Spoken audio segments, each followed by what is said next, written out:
안녕하십니까. 소개받은 이정배 교수입니다. 한 10년 만에 경동교회에 와보는 것 같습니다. 예전에는 이 공간을 빌어서 이런저런 활동도 많이 했고 여기서 펼쳐지는 좋은 강연도 많이 들었던 그런 곳입니다.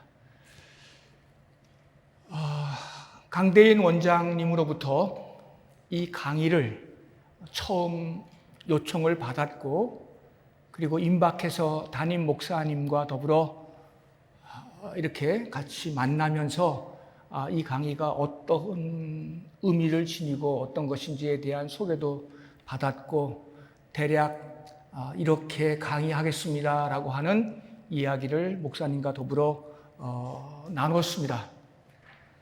사실 오늘 이 강의는 제가 올해 1년 전에 가톨릭의 유명한 교육 수녀원이 있는데, 그 시튼 수녀원이라고, 시튼 수녀원에서 5번에 걸쳐서 요청받은 그런 글입니다.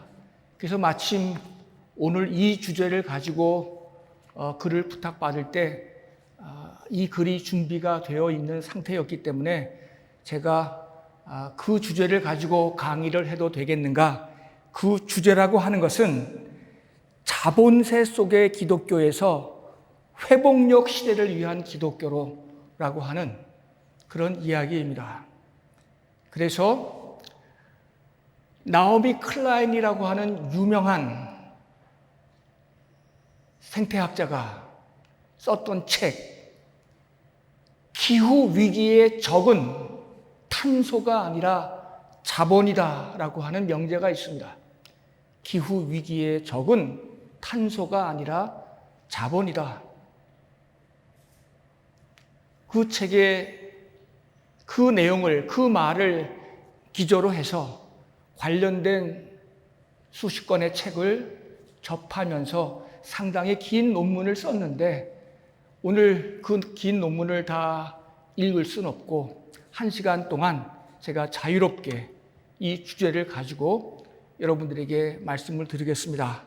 행여 불편한 개념이 나오시더라도 그런 개념에 개의치 마시고, 우리 모두는 다 궁극적으로 신앙의 눈을 가지고 이 세상을 바라보는 것이고, 어떻게 하면 좀 더 우리가 보지 못했던 눈을 떠서 이 세상을 바르게 바라보는 것인지, 우리가 현실을 바르게 바라보지 못하면 현실에 대한 답도 구할 수 없기 때문에 한번 저도 지금까지 제가 썼던 글의 방향과는 전혀 다르게 이제 이 논문을 구상을 했습니다. 혹시 나중이라도 이 글의 전문을 보고 싶고 한 번 더 직접 맞닥뜨려 보고 싶다 하는 분이 계시면 제가 이메일 상으로 이 글 전문을 다 보내드릴 수 있겠습니다. 아시는 대로 지금 우리가 하나님 큰일 났습니다, 우리를 구해 주십시오 라고 하는 말이 우리 입에서 지금 절로 나와야 될 만큼 긴박한 현실을 살고 있습니다. 삶의 수준이, 삶의 스탠다드가 높으신 분들일수록 그건 아직 내 문제가 아닐 거야 라고 말할 수 있지만, 우리보다 삶의 자리를 낮게 갖고 있는 수많은 사람들은 소위 글로벌 사우스라고 불리우는 저 남쪽 지역에 살고 있는 사람들은 이제 이 문제는 우리보다 아주 직접적인 생존의 문제까지 되었습니다. 그래서 오늘 우리가 이 이야기를 듣고 나누고 토론하는 과정에서 우리의 삶의 자리를 조금 더 오늘 지금 내 위치보다 조금 더 낮게 설정하고 이 강의를 들으시면 조금 더 우리가 대화하는 데에 거리낌이 없지 않겠나 하는 당부의 말씀을 드립니다. 우리가 아는 대로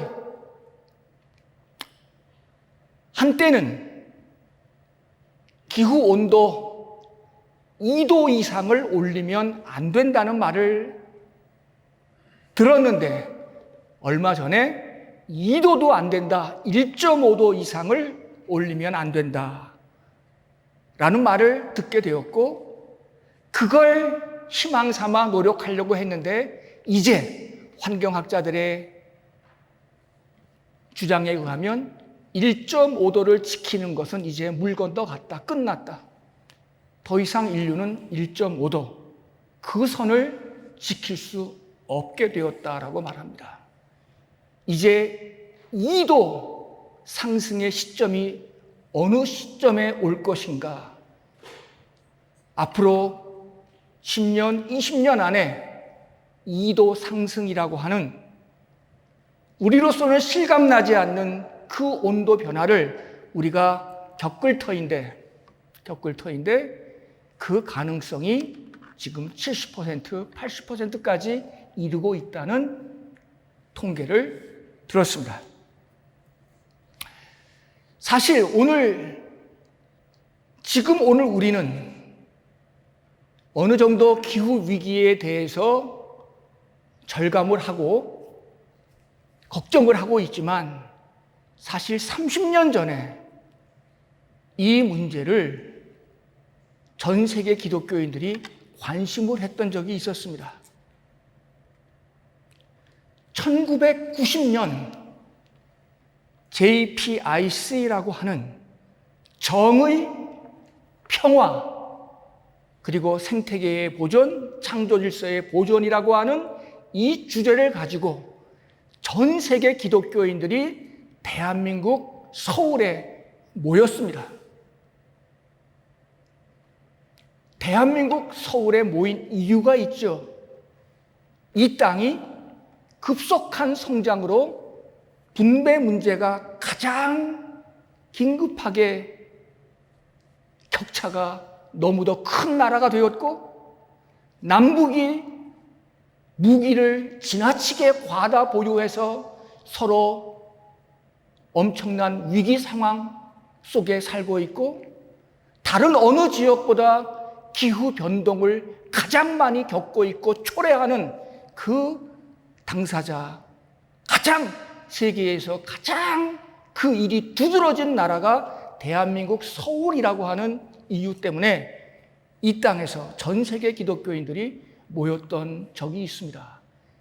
이 모임을 발의했던 당시 물리학자 칼 프리드리히 폰 바이제커, 바로 그분을 한국에 초대해서 그분의 강의를 듣도록 했던 분이 바로 여해 강원영 목사님이셨습니다. 그가 시간이 촉박하다라고 하는 책을 통해서 전 세계 기독교인들이 함께 이 문제를 해결하자고 JPIC 아젠다를 전 세계 기독교인들에게 내놓았습니다. 2000년 기독교 역사를 보면 항시 큰 문제가 있을 때, 해결 불가능한 문제가 있을 때 그들은 공의회, 컨실이라고 하는 공의회를 소집했고, 그래서 그 문제를 해결하려고 애를 썼는데, 바로 한국에서 열렸던 JPIC 대회는 바로 기독교 역사 속에서 공의회에 해당되는 그런 엄청난 큰 모임이었습니다. 가톨릭도 초청을 했고, 그리고 이웃 종교들도 초청을 해서 JPIC의 문제를 우리 같이 해결하자라고 이야기했습니다. 이 공로로 이분은 명예 신학 박사 학위를 받았습니다. 제가 공부했던 스위스 바젤 대학에서 칼 바르트가 강의했던 어마어마하게 큰 홀에서 그는 수많은 사람들이 모인 자리에서 명예 신학 박사 학위를 얻었습니다. 그때 그가 했던 연설 중에 가장 핵심적인 말은 현대 신학의 흐름을 바꿔놓은 말이었습니다. 그는 말합니다. 이 세계에 있는 분배 문제의 불균형, 그리고 핵무기의 과다 보유, 그리고 창조 질서의 파괴, 이 일이 지속되고 있는 한, 이 문제가 해결되지 않은 한 기독교의 구원은 요원하다. 교회 안에서는 나 구원받았다, 너 구원받았다, 이렇게 쉽게 말하지만 기독교 구원은 요원하다. 이 말이 100여 년 전 아우슈비츠의 그 참혹한 경험으로 기독교 신학이 달라졌듯이, 이 바이제커의 JPIC 이 발언 속에서 기독교 신학은 어떻게 달라져야 될 것인가 라는 고민이 생겼습니다. 이 JPIC 대회의 결과로 이 대한민국의 교회는 당시 이게 무슨 소린가 이렇게 얼버무리면서 마음도 두지 못한 채 이 모임을 이렇게 진행시켰지만, 이 모임 때문에 브라질 리우 환경회담이 생겼고, 이후 지속해서 지금까지 세계 기후 문제를 고민하는 세계적 차원의 모임들이, 집회들이 생겨나게 된 것입니다. 그 당시에 JPRC 모임을 주관하던 당시 사람들은 1990년을 기점으로 탄소 발생량을 3분의 1 정도로 줄여가지 않으면 지구는 사실적 종말에 처할 수 있다는 말을 그때 이미 했습니다. 그때 그 말을 우리가 들었더라면, 그때 그 말에 기초해서 한국교회가 뭔가 일을 했더라면, 그때 정부가 그 말을 조금 더 진지하게 받아들였다면 오늘 우리는 지금처럼 화급한 상황을 벗어날 수도 있었을 것입니다. 그래도 그의 JPRC의 발이 시간이 촉박하다는 말, 지금은 더 촉박해졌습니다. 이 더 촉박해진 이런 상황 속에서 우리가 천지를 지으신 창조의 하나님을 고백한다는 것, 그것이 과연 무슨 의미가 있을까? 사도신경을 가지고 천지를 지은 창조주 하나님을 찬양하는 것이 과연 어떤 의미일까? 우리 기독교에 이것만큼 큰 도전이 지금 어디 있겠습니까? 창조의 세계가 이렇게 사실적 종말로 몰아치고 있는데. 그래서 성서학자들은 이렇게 말합니다. 기독교 창조신앙의 본질은 하나님의 창조가 뭐 100만 년, 억만 년, 1000만 년 무궁하게 지속되는 것, 그거를 찬양하는 데 기독교 창조신앙의 본질이 있는 게 아니라, 하나님의 창조는 언제든지 중단될 수도 있다, 이걸 알아채는 것이 창조신앙의 핵심이다라고 말합니다. 바로 노아의 홍수 사건이 있지 않습니까? 노아의 홍수 이야기야말로 하나님의 창조가 어떤 것인지를 알려주는 중요한 대목이라고 말합니다. 하나님의 창조는 언제라도 중단될 수 있습니다. 그러나 그것이 끝이 아니려면 노아와 같은 촉각을 가지고, 지느러미를 가지고 세상을 바라보고 미래를 준비하는 그런 사람이 있어야 하나님의 창조는 지속이 됩니다. 그래서 어떤 학자의 책 제목이 이렇습니다. 100만 척의 방주와 100만 명의 노아가 필요한 시대다. 100만 척의 방주와 100만 명의 노아가 필요한 시대가 되었다. 그 역할, 교회 안에도 교회 밖에도 그 역할을 하는 사람들이 수도 없이 존재해야 옳습니다. 이미 여러분들은 저 앞서서 우리 시대의 최고의 환경학자들, 또 가톨릭 학자들 이야기를 다 들으셨습니다.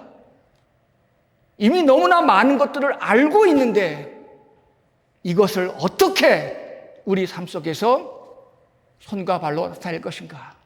우리를 부끄럽게 했던 어린 소녀 툰베리가 있지 않습니까? 그레타 툰베리 아시잖아요? 그가 유엔에서 어떤 연설을 했습니까? 왜 당신들은 계속해서 회의만 하고 있습니까? 이제는 행동할 때 아닙니까?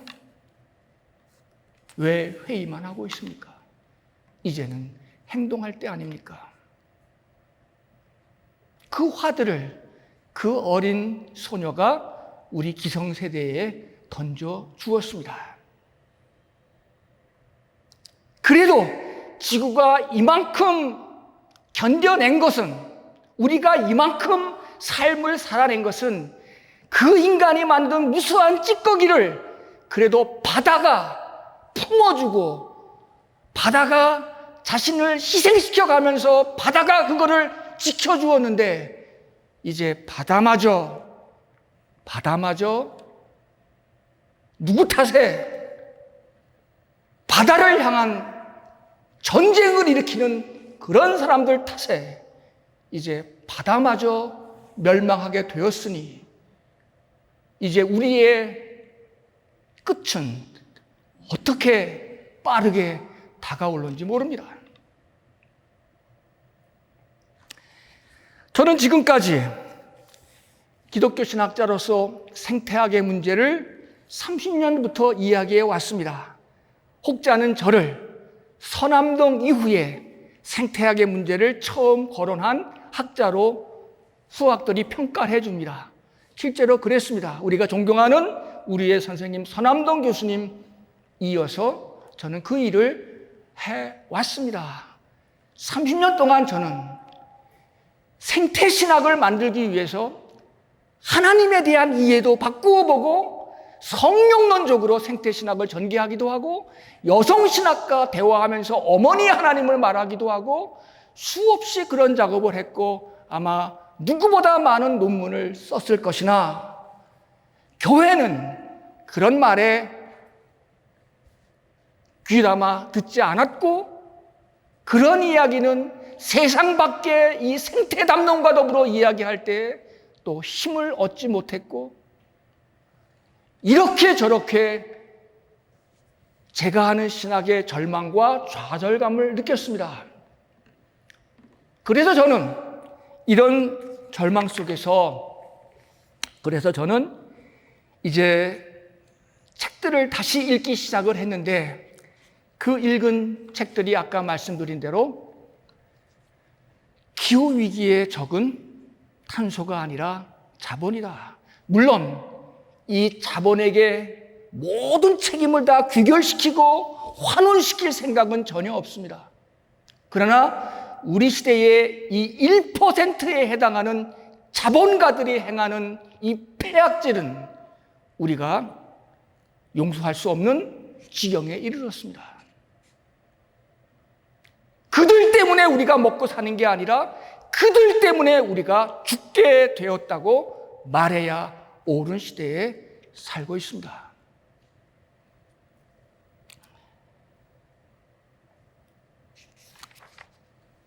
여러분들 아시는 대로 지금 지구는 홀롯의 말기, 지질학적으로 홀롯의 말기 시대에 있어야 옳습니다. 홀롯의 말기는 정말 가장 살기 좋은 그러한 지질학적인 토대입니다. 그런데 이 홀롯의 말기에 인간의 힘과 인간의 발자국이 너무도 많이 이 지구에 가해졌기 때문에 지구가 감당할 수 있는 그 능력의 2배 이상의 인간의 발자국과 인간의 힘이 지구에 가해졌기에 인구가 늘었고 그리고 엄청난 에너지가 사용되었고 우리는 계속해서 생산력 숭배주의에 빠졌고 등등 이런저런 이유로 해서 지구가 감당할 수 있는 2배 이상의 힘을 받아서 지구는 사실 우리의 뜻과는 다르게 서서히 어려움에 처했습니다. 이런 지구를 향해서 사람들은 홀로새 말기라고 부르지 않고 인간새라고 부르기 시작했습니다. 홀로새를 인간새로 바꿔버렸습니다. 그렇습니다. 보편적인 인간이, 남쪽과 북쪽에 사는 인간이, 남반구와 북반구에 사는 모든 사람들이 자연에 가한 힘이 과도했습니다. 그런데 이렇게만 보면 남쪽에 사는 사람들은 너무 억울한 평가를 받습니다. 우리가 아는 글로벌 사우스의 사람, 글로벌 노스에 사는 사람들에 비해서 그들은 에너지를 50분의 1도 사용하지 않고 살아왔습니다. 그들은 그들에 비해서 이산화탄소의 발생량도 몇십 분의 1밖에는 내지 않았습니다. 그런데 그들이 이 기후위기에 직접적인 영향력과 그 파괴의 힘을 제일 먼저 앞서 당하고 있습니다. 지금까지 지구는 6차례에 걸쳐서 멸망의 위기를 겪어왔습니다. 이런 이유 저런 이유로 멸망의 이유가 있었죠. 그때마다 그래도 살아남는 인류가 있었기에 지구는 지금껏 존속되어 왔는데, 지금 소위 1%에 해당하는 이 어마어마한 자본의 힘은 지구가 멸망해도 우리는 살아남는다.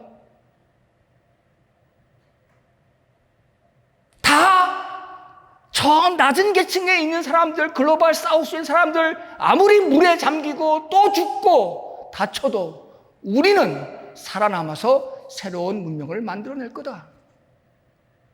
그래서 그들은 지금 대기권 바깥의 성층권에 어마어마한 냉각 장치를 설치하고 그것을 냉각시켜서 지구를 구하려고 하는 그 일에 엄청난 돈을 쏟아붓고 있습니다.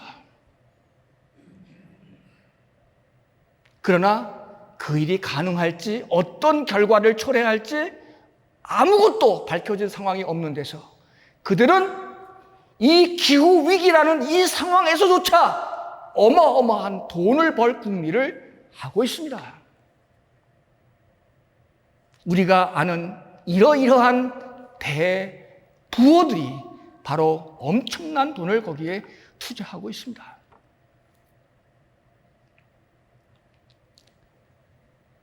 우리는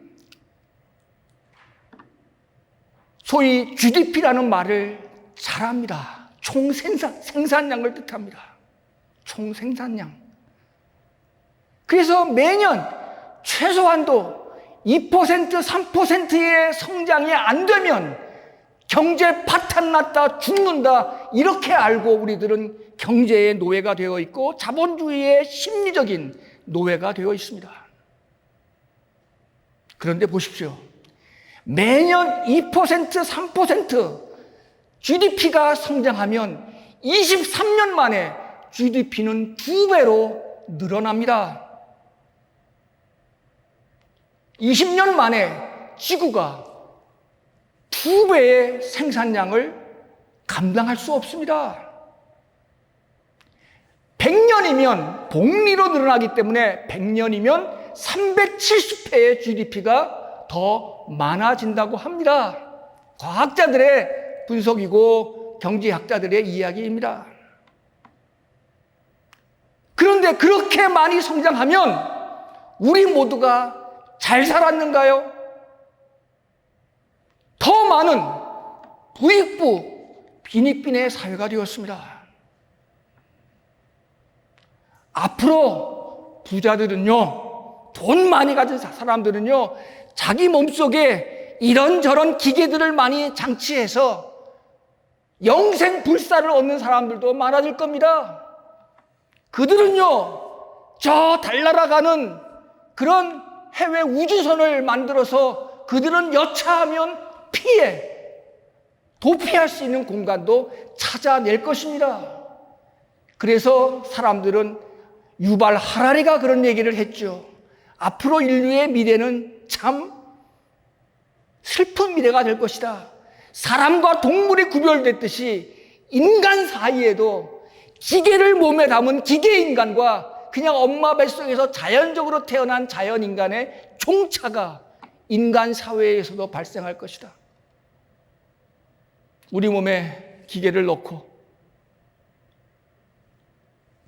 자연적인 인간의 힘과 능력과 한계를 초국하는 그러한 삶을 살기를 원하시겠죠. 그래서 유발 하라리는 이렇게 말합니다. 이제는 종교가 아니라 은행의 잔고가 여러분을 영생불사로 이끌 겁니다. 그런데 그게 인류의 미래에 행복을 가져다 주는 미래겠습니까? 유발 하라리는 그걸 걱정하는 것이죠. 그런 사회가 오지 않으려면 어떻게 해야 할까를 우리에게 예고하기 위해서 바로 호모데우스라는 그런 책을 썼던 것이죠.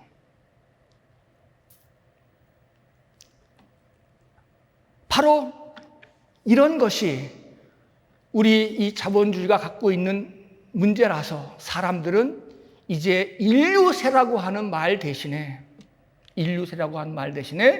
지금 우리가 살고 있는 이 세상을 자본세라고 부르기 시작했습니다. 물론 논쟁거리가 있습니다. 아직까지.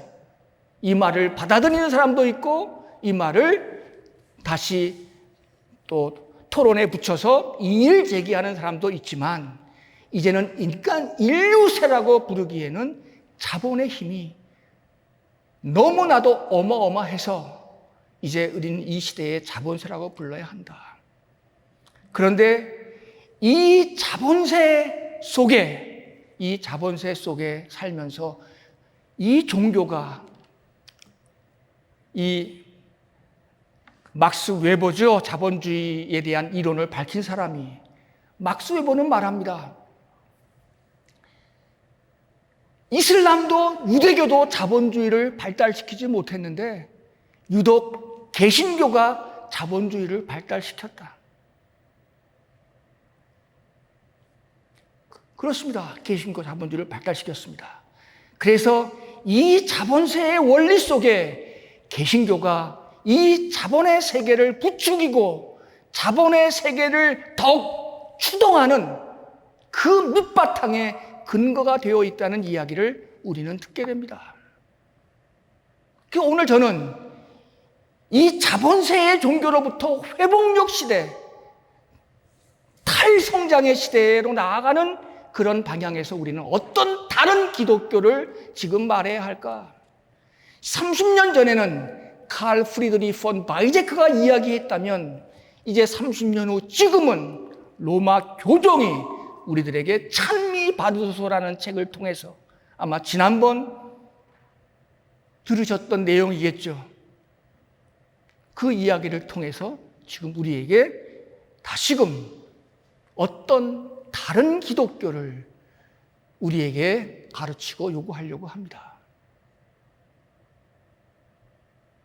지금 우리가 인습적으로 믿어왔던 기독교와 다른 기독교 받아들이기 어려우실 수도 있겠으나 그러나 우리는 이 문제에 대해서 진지하게 고민하고 성찰하고 이제부터 대화를 시작해야 됩니다. 지난 주간에 이 이야기를 갖고 이 주제를 갖고 가톨릭 수녀원에서 우리와는 전혀 다른 삶을 살고 있는 가톨릭 수녀원에서 이 이야기를 했습니다. 7, 80명이 모인 수녀님들과 더불어 대화할 때에 제 이야기가 얼마나 구체적이겠습니까마는 수녀님들 생각에 그렇다. 이제 우리 너무 모르고 살았다. 과거에는 너 알고 싶으냐? 그러면 무조건 믿으라. 이렇게 배워왔으나 이제 너 정말 믿고 싶으냐? 그러면 먼저 알아라. 업다운 익스피리언스만이 아니라 바텀업 익스피리언스가 우리에게 더없이 중요한 시대에 이르렀다. 어떻게 다른 기독교를 이 교회 안에서 전해야 할까? 목사님들과 신학자들이 열심히 공부하고 준비했던 내용들이 있는 그대로 가감없이 전달되고 그런 것들이 우리 속에서 토론되고 다시 재구성되어서 이 기후위기의 이 시대에 정말 책임 있는, 그래서 교회 바깥에 있는 어떤 학자들과 대화해도 우리가 이중적이지 않고 떳떳하게 기독교란 이런 것이다라고 말할 수 있는 그런 다른 기독교를 어떻게 우리가 말할 수 있을까? 저는 이 문제를 이제는 은퇴도 했겠다, 본격적으로 더 말할 생각입니다. 눈치 볼 시간이 없어요.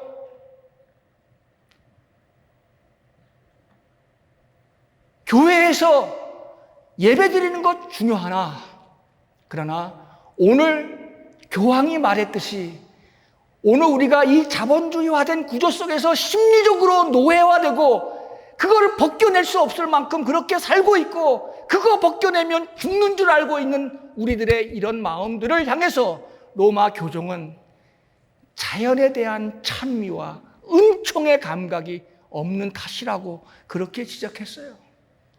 자연에 대한 찬미를 잃어버린 결과라고. 은총에 대한 감각, 은총이 뭡니까?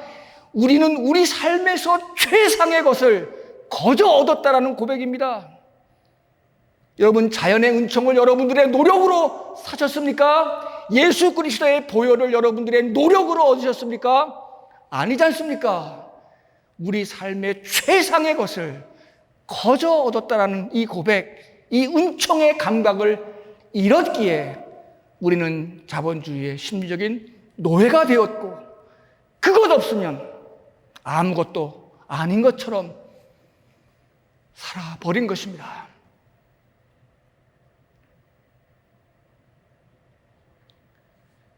저는 그래서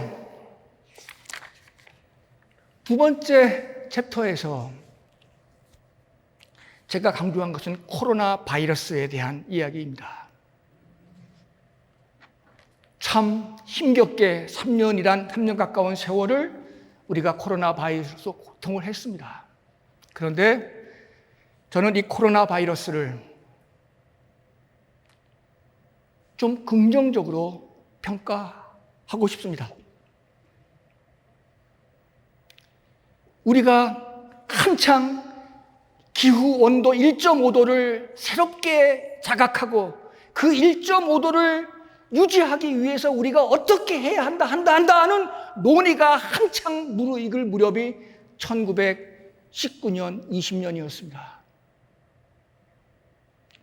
그래서 2030년, 향후 10년까지 인간의 삶의 방향이 바뀌지 않으면, 인간의 의식이 바뀌지 않으면, 지금과는 달리 삶을 살아내지 않는다면, 2030년까지 계속 그렇게 살아간다면 2050년 지구는 거주 불가능한 공간이 될 수도 있다. 물론 그때도 아무 걱정 없이 살 수 있는 분들이 있을 겁니다. 그러나 많은 사람들은 그때는 지구에서 살 수 있는 공간을 얻지 못하는 분들이 더 많을 겁니다. 그런 분들 나 몰라라 하시면 얼마든지 그렇게 살아도 되지만, 그러나 우리 기독교인들이 그렇게 살 수는 없는 노릇 아니겠습니까? 하나님이 어찌 그들만을 위한 공간을 마련해 주셨겠습니까? 같이 살라고, 보시기에 좋았다고, 그런 하나님이실 터인데, 그래서 그런 논의가 막 논의되던 그 시점에 바로 코로나 바이러스가 터졌습니다. 800만 명이 죽었습니다. 인간의 존엄성도 갖지 못한 채 마지막을 그렇게 그냥 땅에 흩뿌려지는 그런 비극을 우리는 경험했습니다. 어떤 전쟁보다도 가장 많은 사람을 그렇게 잃었습니다. 그렇다면 이제 우리는 그분들의 희생이 헛되지 않도록 하기 위해서라도 도대체 코로나 바이러스가 무엇인지, 왜 일어났는지 깊은 고민과 성찰이 있었어야 했습니다. 그런데 이 지적을 누가 해준 줄 아십니까? 소위 이 시대의 무신론적 철학자라고 일컬어지는 지적이라고 하는 동구권 철학자가 왜 인간이 이렇게 천박하냐? 왜 인간이 이렇게 성찰하지 않느냐? 코로나 바이러스에 대한 깊은 성찰이 없다고 기독교를 물론이고 세상을 향해서 질타한 학자가 바로 지적이라고 하는 학자였습니다.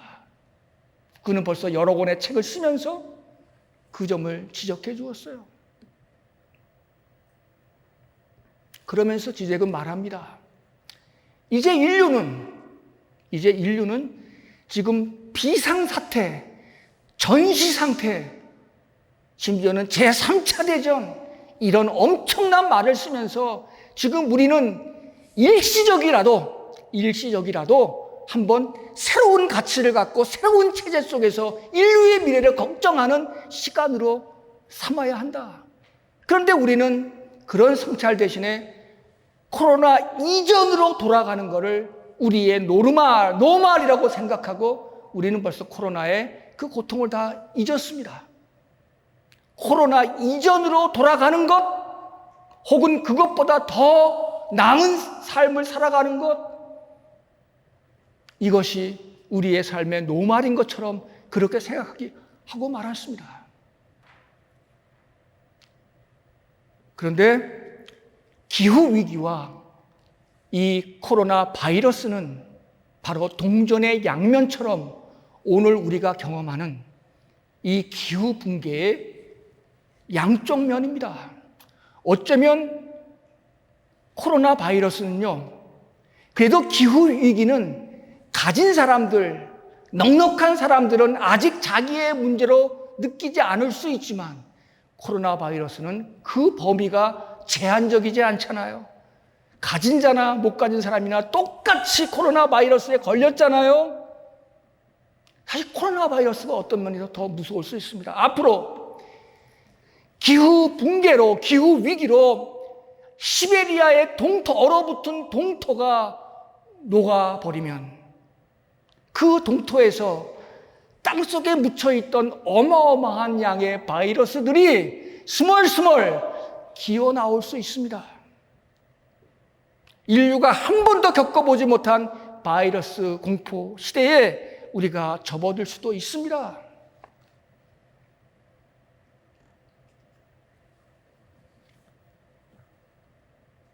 그런데 우리는 그냥 코로나 바이러스 이전으로 돌아가는 것을 노말이라 생각하고, 마스크 벗어 제꼈으니 좋다라고 생각하고 그렇게만 살면 어떻게 되겠습니까? 사실 우리가 아는 대로 코로나 바이러스 시기 동안에 잠시지만 지구의 공기가 깨끗해진 경험도 하지 않았습니까?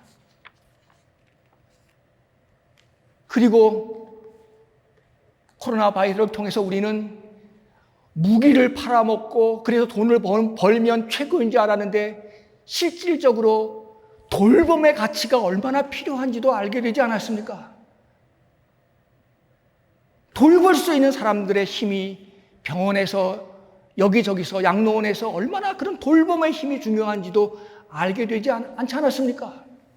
뭔가 우리가 배울 것이 많고 준비할 것이 많은데 우리는 이 점을 그냥 과거로 돌아가는 것으로 그렇게 끝나버리고 말았습니다.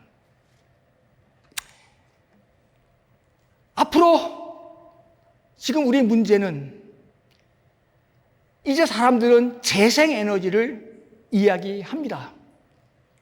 시간이 없으니까 제가 말이 막 또 급해집니다. 어쨌든 1시간 안에 끝내야 되는데 재생에너지가 중요하잖아요. 그렇죠? 그런데 지금 현재 이미 재생에너지 비율이 전체 인간이 사용하는 에너지의 14%에 이르고 있습니다. 이미 앞으로 재생에너지가 더 많이 발전돼야죠. 더 많이 개발돼야죠. 그런데 이미 14%가 재생에너지 비율인데, 그런데 우리의 총생산, 우리의 이산화탄소의 발생량은 지금 줄어들었습니까? 안 그렇습니다. 재생에너지가 그만큼 늘었음에도 불구하고 총생산량은 더 많이 늘었고, 그리고 탄소 배출량은 점점 늘고 있습니다. 어떻게 하면 이 가속주의를 감속주의로 바꿔내야 할 터인데 그 일이 지금 이루어지지 않고 있습니다. 그래서 사람들은 말합니다. 기술을 가지고 기후 문제를 해결하려고 하는 것, 그거 우리 낙관적일 수 없다. 기술을 가지고 해결하려고 하는 것은 결과를 예상할 수 없게 만들고, 그리고 그 기술을 가지고 하는 것은 이 생산력 숭배주의를 결코 멈출 수 없다. 머레이 북친이라고 하는 사회생태학자가 말합니다. 인간에게 호흡을 그치게 하는 것 이상으로 어려운 것이 자본주의에게 증식을 멈추라고 하는 것 똑같다. 인간이 호흡을 멈추면 죽을 수밖에 없지 않습니까? 자본에게 성장을 멈추라고 하는 것, 그것만큼 어려운 것이 없다. 호흡을 멈추라고 하는 것보다 더 어렵다. 그런 속성 속에서 계속해서 기술이 발전하고 자본이 투여되고 할수록 세상은 문제 해결이 아니라 문제를 어렵게 할 거다라고 하는 전망들을 많은 학자들이, 적어도 제가 읽은 책들의 학자들이 여기 한 10권 이상 중요한 책을 언급했는데 그렇게 말들을 하고 있습니다. 한번 보십시다. 여러분들 중세에 흑사병이라는 게 있었어요. 유럽에서 있었습니다. 많은 사람이 죽었습니다. 이 흑사병으로 인해서 중세 봉건 질서가 붕괴되었습니다. 왜? 일하던 농노들이, 일꾼들이 막 죽어 나빠지니까 더 이상 봉건 제도의 그 농장을 유지 지탱할 수가 없었던 거죠. 그리고 그 농장주 지주들도 다 북유럽으로 피해 도망갔습니다. 흑사병이 중세 유럽의 봉건 사회를 붕괴시켰습니다. 그리고 나서 근대의 자본주의가 태동하기까지 이 150년 동안의 기간을 유럽 사람들은 가장 살기 좋았던 시대라고 합니다. 봉건 질서로부터 해방되었기에 자유를 얻었지요. 그리고 그 많은 자연과 토양들이 누구의 소유가 아니라 함께 공동으로 경작해서 먹고 살고 자치적으로 살아낼 수 있었던 터전이 되었기 때문에 유럽 사람들은 제일 살기 좋았던 때를 바로 그 흑사병으로 봉건 질서가 멸망하고 그리고 근대가 도래하기까지의 150년 상간을 최고의 공간으로 생각합니다. 공유지를 가지고 그 안에서 서로 협력하면서 자급자족의 삶을 살아냈던 시간입니다. 더군다나 신분의 자유도 얻었습니다. 그런데 근대 시대가 생겨난 것은 모두가 함께 사용하던 공유지에 다시 울타리를 치기 시작했습니다.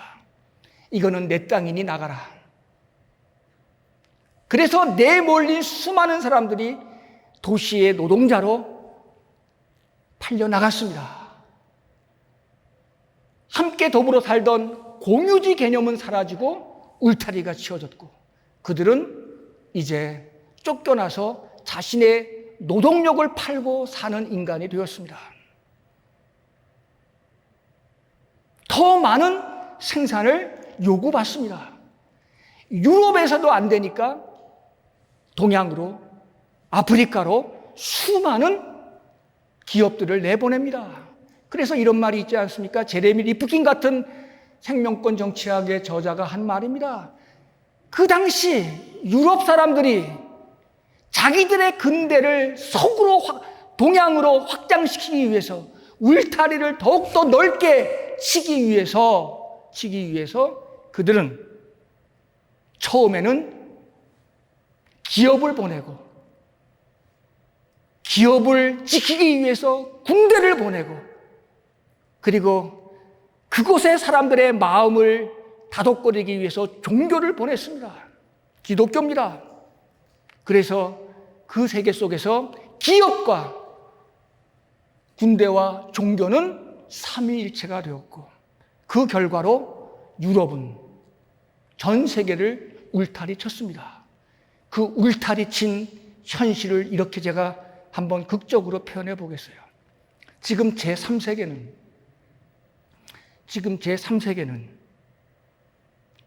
수많은 값진 원자재를 싸게 구입할 수 있는 장소입니다. 지금 재생에너지 이야기하지만 재생에너지를 만들기 위해서 칠레나 아프리카 콩고나 지금 거기는 더 망가지고 있습니다. 지금 미국과 소련이 그리고 중국이 그 재생에너지의 원자재들을 얻기 위해서 칠레, 콩고 얼마나 많이 파헤치고 있는지 모릅니다. 지금 재생에너지를 가지고 전기차만 타면 되는 게 아니라 그렇게 망가지고 있는 그 자원들이 거기에 그렇게 많이 있어요. 값싼 자원을 빼앗을 수 있습니다. 왜? 자기들이 공유지를 쳤기 때문에. 그리고 값싼 노동력도 거기서 얻을 수 있습니다. 그리고 자기들이 만든 비싼 물건을 팔 수 있는 판매처가 됩니다. 그리고 자기들이 쓰다가 남은 찌꺼기, 쓰레기를 버릴 수 있는 공간이 되어버립니다. 우리가 알지 못하는 글로벌 사우스는 이렇게 지금 수탈의 대상이 되고 있습니다.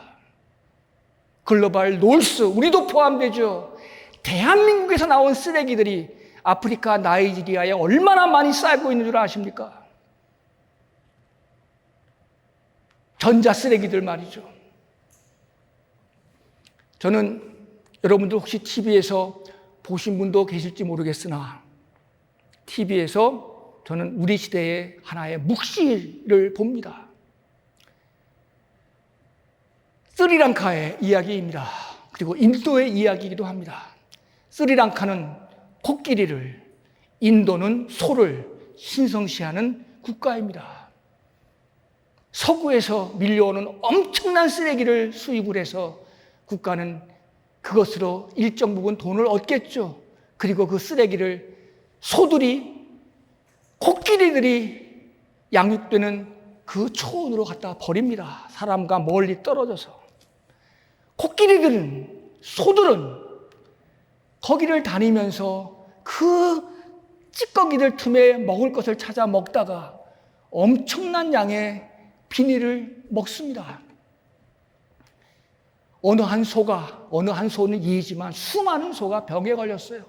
죽을 지경에 이른 소를 수의사가 배를 갈라서 드러내보니, 여러분 아시는 대로 소는 되새김을 하기 때문에 위가 4개가 있지 않습니까? 그 소 4개의 위에 칭칭 감겨진 그 비닐의 무게가 꺼집어내 보니까 소의 몸무게가 300kg인데 95kg의 비닐이 소 내장 속에 두루두루 감켜서 소를 그렇게 괴롭혔고, 그래서 그를 죽게 만들었습니다. 소 내장 속에서 90kg의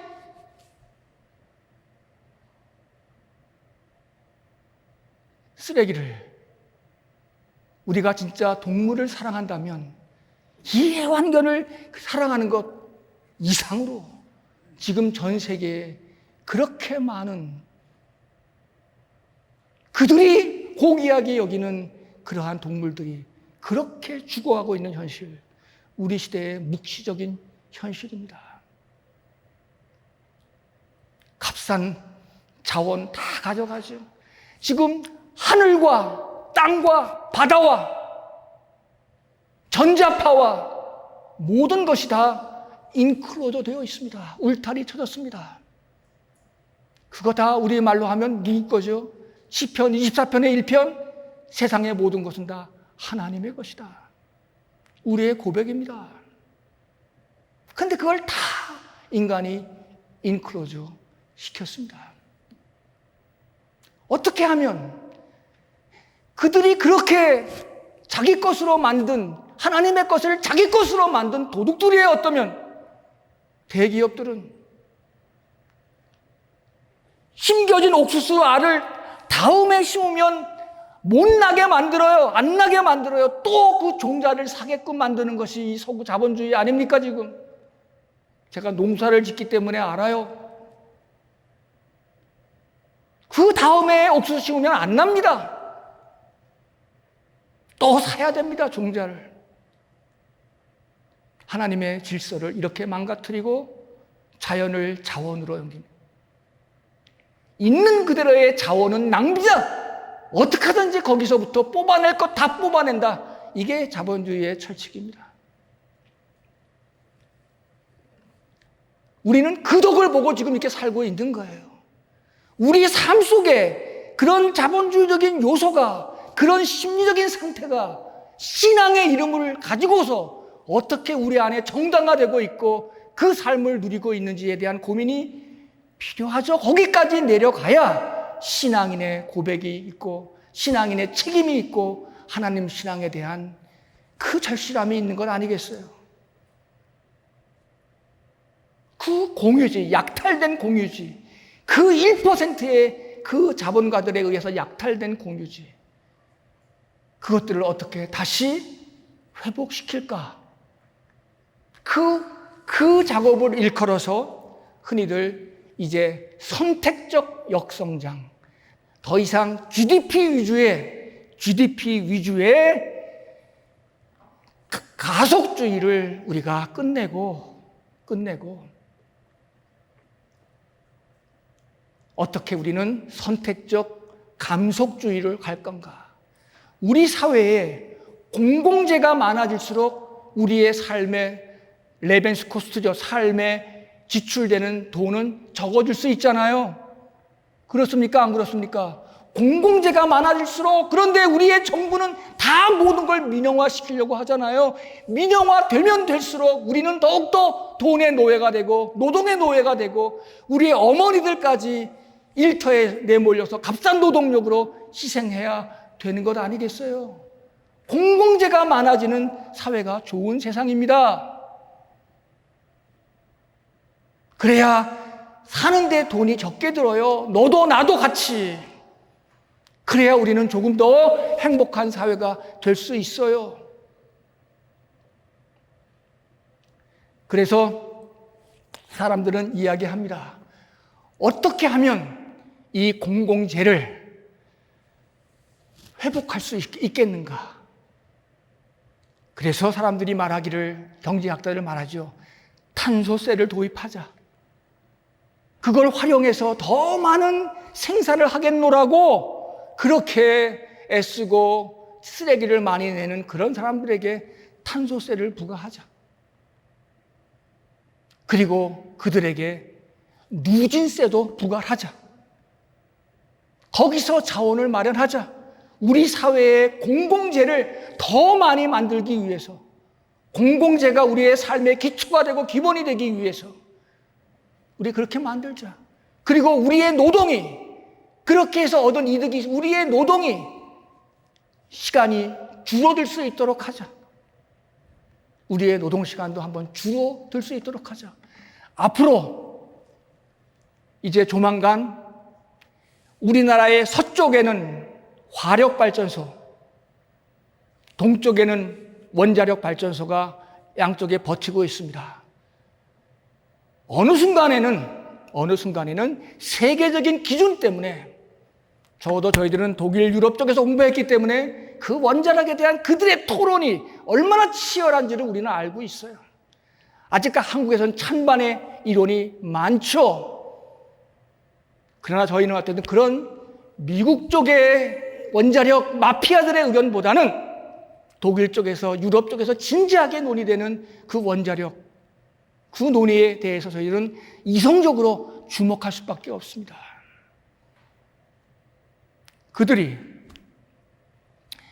그런 상황 속에서 이제 글로벌 스탠다드가 생길 터인데, 그러면 석탄 화력 발전소에서 일하는 무수한 사람들, 그 동쪽에서 일하는 무수한 사람들, 가족까지 합하면 수백만 명이 일자리를 잃게 되는 때가 멀지 않아 다가옵니다.